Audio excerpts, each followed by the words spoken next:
그리고 이제 미성년자에 대해서 아주 걱정을 많이 하시는데, 미성년자 주주 하면 안 되는지 아시는 분들 아직도 많더라고요. 저는 무조건 하라고 그러죠. 아이들한테 주식을 미리미리 줘야지 이게 증여와 상속에 효과가 있습니다. 안녕하세요. 리더리치 세무사 김욱현입니다. 저는 가족법인 증여 상속을 전문으로 하고 있는데요. 그래서 가족법인 관련 상담 엄청 많이 하고 있습니다. 아마도 한 수백 건, 한 거의 1000건은 될 것 같습니다. 그런데 이제 공통적으로 가장 궁금하게 물어보시는 게 있는데, 기본이긴 한데 이걸 어떻게 정해야 되는지 아주 많이 헷갈려 하시더라고요. 저는 이게 좀 이해가 됩니다. 법인이란 게 좀 생소하기도 하고, 법인 세팅할 때 또 어떻게 잘해야 된다고 하는데, 이런 걸 어떻게 또 결정해야 되는지 좀 걱정도 되니까요. 바로 대표이사와 주주 어떻게 해야 되는지 궁금해합니다.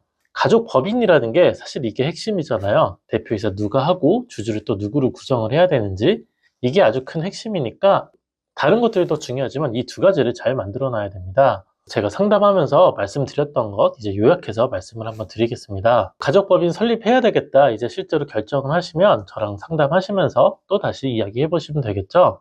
이게 개인마다 상황이 아주 많이 틀려서 이게 정답은 없거든요. 내 상황에 맞춰서 어떤 것이 가장 좋은지 판단해 보시고 저랑 이야기해 보시면 좋을 것 같습니다. 오늘도 설명 한번 쉽게 해보겠습니다. 천천히 한번 봐주시고요. 가족법인 설립할 때 가장 헷갈리는 두 가지, 이제 주주 구성이랑 대표이사 한번 보겠습니다. 그래서 가족법인의 핵심은 뭐죠? 가족법인의 핵심은 법인의 성장을 가족과 함께 한다는 겁니다. 당장 증여나 상속을 시키려고 하는 것도 있겠지만 이 법인을 어떻게 키울지, 이게 또 핵심이고요. 증여와 상속을 미리미리 어떻게 해야 될지, 증여세와 상속세 다 내고 나서 증여나 상속을 받으면 세금을 다 내고 나면 엄청 많이 내야 되거든요. 그거를 이제 가족법인으로 어떻게 활용을 하고 해결을 할지 이야기 드리겠습니다. 그리고 자금을 유연하게 운용을 할 수가 있습니다. 법인이란 명의가 생겼잖아요. 이 법인을 통해서 수입을 조정을 할 수 있다는 뜻입니다. 개인 사업을 하면 사업소득에 대해서 다 이제 세금을 내야 되는데, 법인이라면 법인에 킵을 해두고 빼는 월급만큼만 이제 세금을 낼 수가 있겠죠. 그래서 이제 세금과 건강보험료 좀 줄일 수 있습니다. 경우에 따라서는 엄청 많이 줄어들긴 합니다. 그런데 이제 다 좋지만 잘 만들고 잘 운영을 해야 되겠죠. 어떻게 만드는지 한번 보겠습니다. 그래서 법인 상호 이제 정하시는 거는 너무 잘 만들어 옵니다. 거의 생각해 놓으신 게 있고, 법인 상호는 이제 잘 정하시더라고요. 그 다음에 생각나시는 게 대표이사와 주주 어떻게 해야 되지 생각을 하시는데, 겸직금지가 또 많잖아요. 그런 경우에는 이제 배우자나 뭐 이렇게 좀 하시는 경우가 많고, 그런데 이 대표이사와 주주를 이제 혼동을 많이 하시더라고요. 그래서 이제 대기업이나 공무원 다니시면 안 되는 경우가 있는데, 주주는 어떻죠? 주주는 겸직금지라는 게 없습니다. 겸직금지가 뭐냐면 직을 겸하지 못한다는 겁니다. 그래서 이제 대표이사는 못하는 거고, 주주는 상관없습니다. 주주는 보통 제재가 없거든요.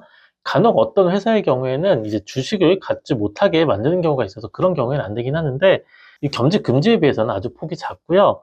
그래서 다시 말하면 대표이사는 겸직금지가 있더라도 주주는 될 수가 있습니다. 그래서 이제 대표이사는 배우자로 하고 주주로 참여하는 경우 충분히 가능하고요. 꼭 또 그렇게 해야 되겠죠. 또 주주라는 게 사실 삼성전자 주식 사는 거랑 똑같습니다. 이 가족법인의 주식을 내가 갖고 있는 거겠죠.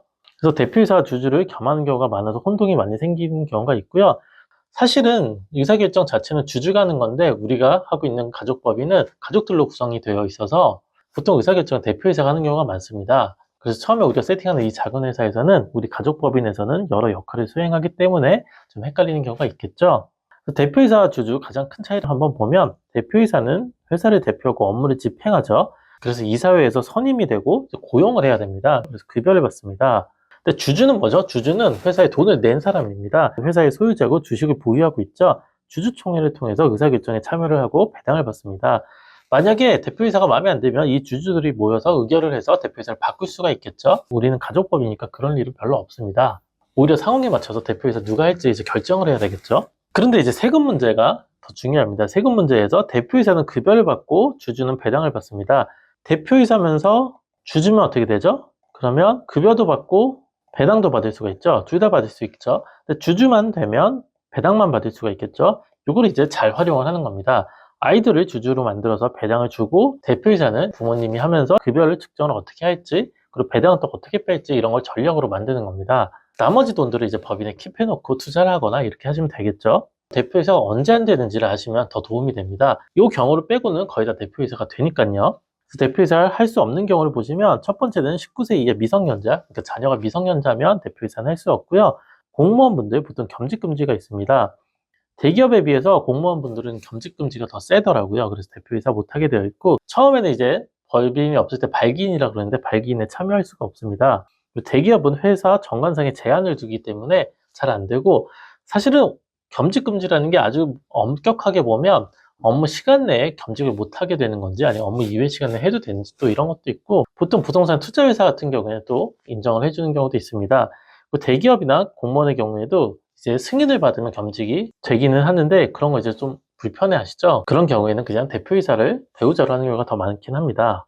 그리고 이제 미성년자에 대해서 아주 걱정을 많이 하시는데, 미성년자 주주 하면 안 되는지 아시는 분들 아직도 많더라고요. 저는 무조건 하라고 그러죠. 아이들한테 주식을 미리미리 줘야지 이게 증여와 상속의 효과가 있습니다. 처음에 세팅할 때 주주로 참여하면 세금이 거의 안 될 수가 있는데, 나중에 주식을 주려고 하면 양도세나 증여세가 나옵니다. 주식을 준다는 게 매매를 하거나 증여를 한다는 소리거든요. 매매를 하면 양도세가 나오고, 증여를 하면 증여세가 나올 수가 있겠죠. 그래서 지금 설립할 때 출자를 같이 하면 증여세를 좀 고려를 해야 되겠지만, 증여 공제 범위 내에서 주식을 줄 수 있기 때문에 세금이 거의 안 나옵니다. 그런데 나중에 주려면 이제 주식가치 평가가 되고, 액면가와 주식가치 평가 금액에 따라서 양도세와 증여세가 나오게 됩니다. 출생돼서 도유도 안 됐다, 상관없습니다. 보통 부모님들이 이제 동의해서 계약서 만들거든요. 법인의 주주로 참여하는 거, 이게 핵심이죠. 이제 미성년자는 무조건 법인의 주주로 참여하는 게 핵심이고요. 임원 참여할 수 있는데 16세 이상이 돼야 됩니다. 그런데 실제로 일을 하는지가 좀 이슈가 생기거든요. 실제로 일을 할 것 같으면 넣어도 되는데 보통은 넣지는 않으시겠죠. 그리고 증여이수 조심하셔야 된다는 게, 자본금 넣으실 때 보통 이제 100만 원에서 1000만 원 정도 많이 하시거든요. 근데 1000만 원 정도 했으면 뭐 한 25% 주겠다 그러면 250만 원이, 미성년자한테 10년간 2천만 원까지는 줄 수 있잖아요. 그래서 요거보다 작으니까 증여세는 안 나오긴 합니다. 증여세 신고 꼭 해야 되냐? 증여세 신고하는 경우도 있는데 안 하시는 경우도 많더라고요. 나중에 세무서에서 뭐라고 하면 어떡하냐? 뭐라고 하면 2천만 원이 안 넘는다면 세금은 안 나오겠죠. 그러니까 10년간 2천만 원이 넘는지는 꼭 확인하셔야 되고, 그래서 주주는 누가 할지가 또 걱정입니다. 대표이사는 정했는데 주주를 어떻게 해야 될지 한번 생각을 해보시면, 이제 누구와 함께 누구에게 돈을 줄 것인가를 결정을 해야 됩니다. 이 주주들한테 돈을 주는 거잖아요. 가족 법인을 만들어서 우리 자녀한테 돈을 주고 싶다 그러면 자녀가 꼭 들어가야 되겠죠. 근데 목적이 있습니다. 자녀에게 직연을 상속을 하고 싶다, 이런 목적이 더 크다 그러면은 부모님은 참여를 안 하는 것도 고려가 됩니다. 보통 연세가 좀 있으시면 주주로 참여 안 하고 자녀들로만 법인을 만들어서 그 법인한테 투자를 해, 좀 더 미래에 하고 싶다 그러면 주주에 참여를 하는 거죠. 부모님 입장인 겁니다. 부모님들이 자녀한테 증여나 상속을 미리 하고 싶다 그러면 이건 자녀들로만 구성을 시키는 거고, 미래에 증여를 하고 싶다 그러면 주주에 참여를 하는 거죠. 부모님들 이렇게 참여를 해서 자녀들까지 이렇게 들어가는 겁니다. 그러니까 요거 두 가지를 우선 결정하시면 되고, 간혹 이제 연세가 있는데 주주로 참여하시는 거 어떠냐, 뭐 상황에 따라서 그렇게 하셔야 되는 경우도 있는데 안 하시는 게 더 좋긴 하겠죠. 연세가 있는데 가족법인의 주식을 가져가면 나중에 상속 문제가 생깁니다. 상속 문제는 뭐냐면, 이 가족법인의 주식을 평가를 합니다. 요 평가를 해서 비상장 주식 평가하는 게 있거든요. 이게 상속 재산에 또 포함이 됩니다. 그래서 이제 세금이 아주 많이 나오거든요. 비상장 주식 이 가치를 평가해보면 꽤 많이 나오는 경우가 있습니다. 그래서 이제 상속세만 괜히 많이 내는 경우가 있어서 처음부터 참여 안 하시는 것도 괜찮다고 말씀을 드리고, 이런 건 이제 상황에 따라서 이제 판단을 하시죠. 이제 주주 구성 이제 보통 어떻게 하냐, 이제 부모님이 안 들어가도 되면 이제 자녀들로만 구성하시면 되고, 부모님이 들어가야 된다, 보통은 이제 25%씩 많이 하시기도 하고요.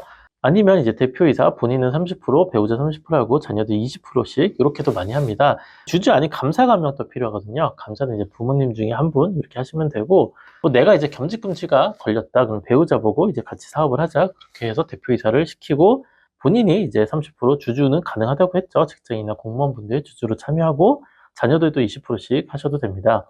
25%씩 하셔도 되고요. 4분의 1씩 나누겠자, 이런 경우도 참 많습니다. 그리고 이제 상황이 안 돼서 아주 빨리 만들어야 돼서 대표이사 본인 100% 해놓고, 감사로는 배우자를 해놓고 이제 설립하고 빠르게 이제 또 나누면 되겠죠. 비율을 정해서 나누시면 되는데, 이때는 또 매매나 증여가 돼야 됩니다. 이제 매매하거나 증여세 또 계약서도 만들고 신고를 해야 되거든요.